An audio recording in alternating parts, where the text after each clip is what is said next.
Is China the world's next superpower? Hey everyone, it's James and Justin here, your favorite spiritual analysts on all things culturally relevant. And today we're going to be reacting to a Dylan Page news TikTok about this giant, massive parade that they held this week to show the world their power, to show the world their military might.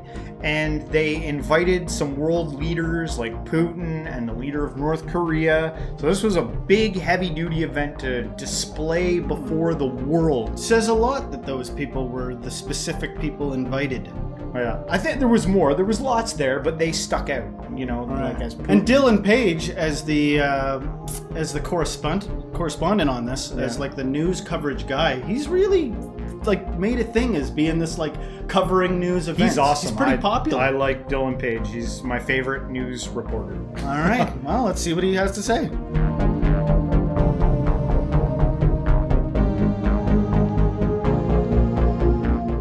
This is the first picture the world has ever seen where Putin, Xi Jinping, and Kim Jong-un are all together. And the significance of this gathering cannot be understated. Today, we witnessed China put on the largest military parade in their history. All major roads were closed, schools were shut down, and they even had weeks of midnight rehearsals and security preparations to make sure that today went off without a hitch. One by one, world leaders started arriving, most of which are the names that you would expect, like Kim, Putin, etc. In fact, for good old Kim, it took him 20 hours just to get to China, because he got there on his infamous slow armored bulletproof train, traveling between only 45 and 80 kilometers an hour. However, also attending were world leaders that in the past few decades, they lent more to the West, like Turkey, Egypt, and Vietnam. In fact, no Western leaders attended apart from two. We're looking at you, Serbia and Slovakia. And when Donald Trump saw that Putin, Kim, and Xi were having a 2.5-hour private closed-door meeting, he tweeted this: "May President Xi and the wonderful people of China have a great lasting day of celebration. Please give my warmest regards to Putin and Kim Jong-un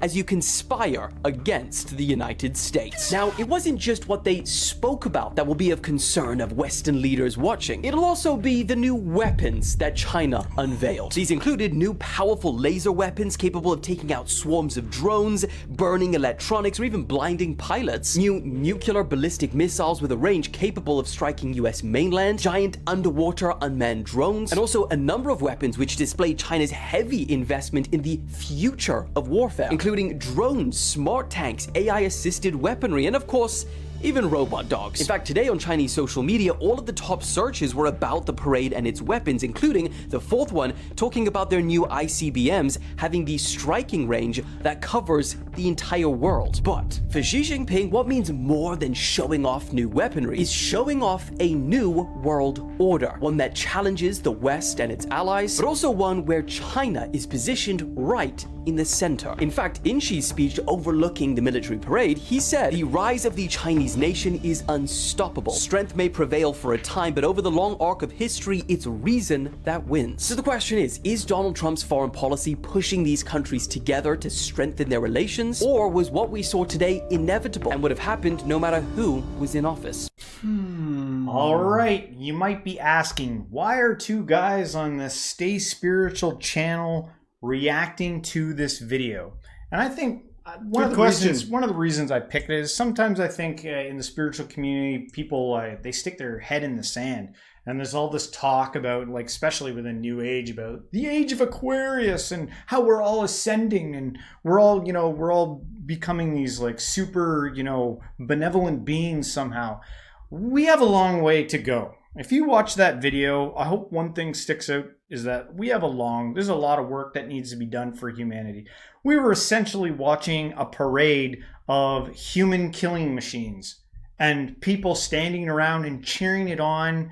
And this is how, we show our strength to the world. And it's not just China. It's not like the States didn't just try to do the same thing this past, I don't know if it was like early in the spring or something, in a awful parade. Nothing like what China just showed to the whole world there.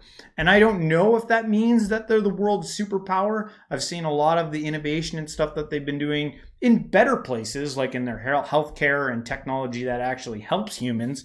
They seem to have a lot of advancements there. But this, I don't see as a good thing. Us producing more weapons, more killing machines, and everyone standing around and cheering on as if this is like normal.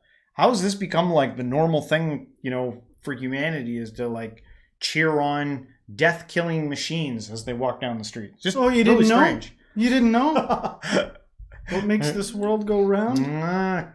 It seems to be, one of the things we talk about a lot on here are the competitive nature to things.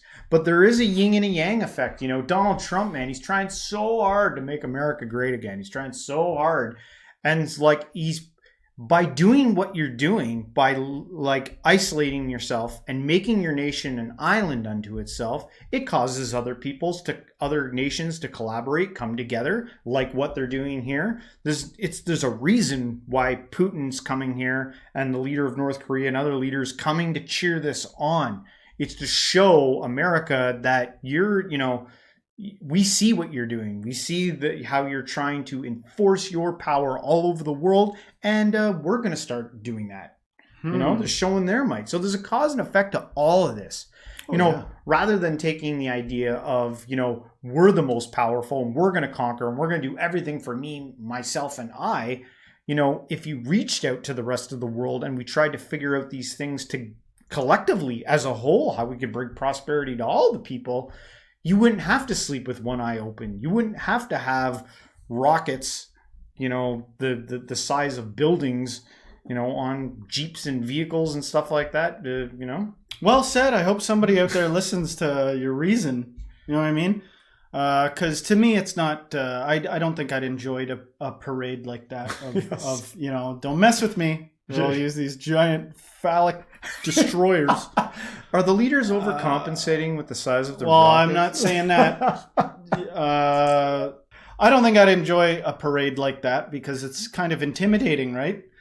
But I got to say this, okay? If you're out there and you're frightened or you're angry about some of the imagery there of these world leaders doing that, you didn't think they were amassing weapons? You didn't think America has weapons and trying to make their own parades, and in the East they got their own weapons, and the people that have amassed the biggest and scariest weapons aren't going to put them on display as like a big, do not mess with us. And, people do get together and conspire at jobs, at work, in social groups, at church. The church ladies sometimes get together and have a little gossip group. People get together, they collaborate, there's power in numbers, and they like to ward off the other humans that are competing for resources and competing for attention and competing for validation. You wouldn't go into a jungle, try to communicate with some tigers, get the shit mauled out of you, and then be like, those stubborn ass tigers, I'm gonna have a talking to with them. You'd go back the next time and you'd leave missing an extra eye. You know what I mean? They'd take even more from you the next time. You'd be cleverer. So as always, I'm not, this might be a little annoying, but I'm not usually talking to all demographics. I'm usually trying to signal something to a specific type of demographic out there, which could be any color, any race, any sexual orientation, anything, any IQ even. But I am speaking to a specific type of person out there by saying, sometimes when you see the world is in madness, you do have to just carve out a little bit of sanity for yourself. If you were the one guy during the Holocaust that was like a German and you were like, maybe we shouldn't be doing this, people would be like, he's crazy. He's against the Fuhrer. He's crazy. Sometimes you're the only sane one in a situation. And if you're in any one of these cultures that's posturing and giving way to all this stuff, which humanity's been doing since the beginning, battling and stuff like that, if you've reached some higher echelon of understanding and you're sort of like above this stuff, then it's always been the case. You are the outlier. You're the different one. You're going to have to get clever and intelligent about how you carve that situation out for you. But don't go getting confused and scared and let it tarnish you. And it's one thing to get your hands a little bit dirty in the world and have to be involved because you're interfacing with it. It's another thing for it to overtake you. Don't give way to that, because be smart, And your children will carry that intelligence with them. And I'm not necessarily talking about like IQ. I'm just saying wisdom. Let's put it that way. And then transfer that wisdom in your everyday life. Make it appealing. Care about people. Don't give up on humanity. And be the best you can be. And maintain that you see something wrong with this. If you identify there's something very unsettling about giant warhead parades, no matter who's doing it, whether it's Trump or these guys or whatever, you carve out a little spot for yourself. They don't have you yet. If you're watching this, you're probably not in a country that limits free speech. Yeah. So maintain your freedom of thought and stay analytical and stay all these things and enjoy and appreciate the freedom you have. Because I got to imagine if there's places where everybody got to dress the same, look the same, and I understand why they're doing it. To them, they believe might is right. They're doing what they think is best by doing that. Yeah. Just be grateful you're not in that and that there are higher things to achieve than that. You know, and if by some crazy chance these guys are watching me, there's higher things to achieve than what you're up to. You know, keep at it. Keep working. Keep trying. Don't give up on reaching out to the States and having peace. Let's have world peace. Let's not take this as a signal as world peace is not an option. So we all got to dig in harder. You know what I mean? I'm not speaking to the person that's already resolved that and thinks I'm a quack. You're free to go. But to those of you that are left, do not give up yet. We have made ground. It's been slow over history, but we've made ground towards evolution, evolving things, art, beauty, philosophy, science, progression, humanitarian movements. We've progressed. Don't lose hope based on this. Keep the course, keep being creative, keep dreaming up, inventing ways of being good. Invent goodness. Invent how to make it possible. You're going to be stubborn about something? Be stubborn about goodness.